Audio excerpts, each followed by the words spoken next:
Hello grade ones. I'd like to just explain some of the work that you've got in your work pack that your parents collected for you from school. I'm going to explain about the language part. So that's the phonics and the reading and the handwriting, especially the handwriting. Right, children, so you're going to do reading. You're going to read this page every day this week, and your parents are going to fill in how long it takes you to read those sentences. For your phonics, I've told you what pages you need to do your work on for your 2 days of phonic work, and that's in your Simply Phonics book, your blue book. Then your handwriting. I want to talk about that because that's going to be a little bit different in a moment. You're going to use the step-by-step pictures, and underneath over here, you're going to draw me a lovely picture and your own teacher's a lovely picture. On this page, this is going to be your work for Tuesday. I'll explain to you what you need to do in a moment.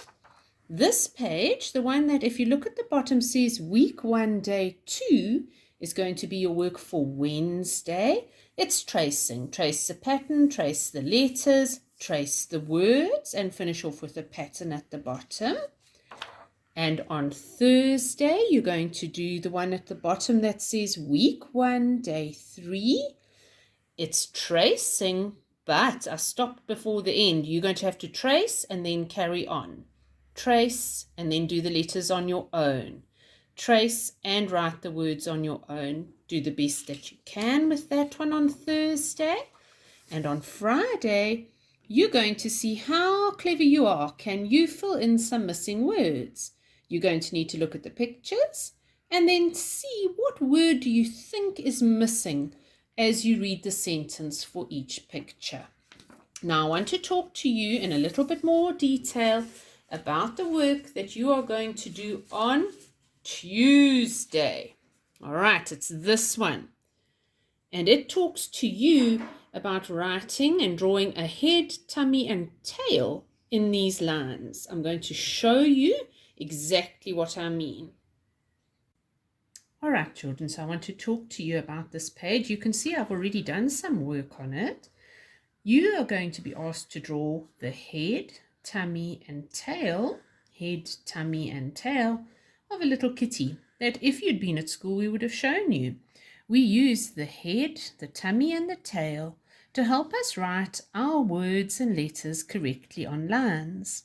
You can see I've put the face to show you the head, tummy's in the center, and the tail of the kitty's hanging down.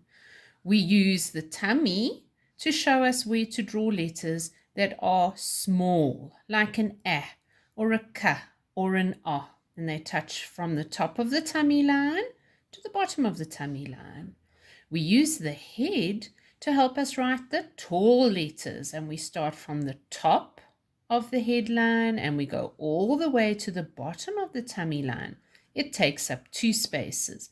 That's for tall letters like B and L and H.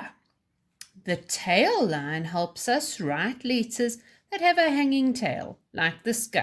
It starts in the tummy line and comes all the way down to the tail line. Over here I've written the word cat because that's part of what you have to do on Tuesday when you do this page. Do your K in the tummy line from top to the bottom of that line. A is also a small tummy-sized letter. And there's Tricky T, the teenager. It's not tall from the top of the kitty's head. It starts at halfway between the kitty's head and going into the tummy line.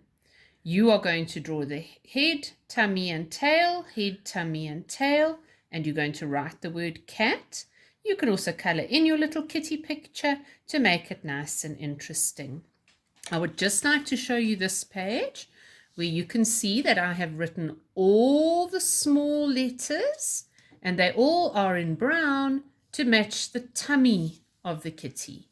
I've written all the tall letters and they are written in black to remind you they start in the kitty's head, from the top of the kitty's head to the bottom of the kitty's tummy. And then I've written all the falling letters. They're falling into the tail space because I've done the tail orange. And there's Triquita, and it's sitting in between. It's not quite tall and it's not quite small. I've written an example of the word happy. In this example, I colored the whole line black to match the head, the whole line brown to match the tummy, and the whole line orange to match the tail. We don't color our lines in. That takes up a lot of time and it's a waste of our time even. But this shows you if it's a tall letter, it's going to start in the headline and come down to the tummy line. If it's a small letter, it sits in the tummy line.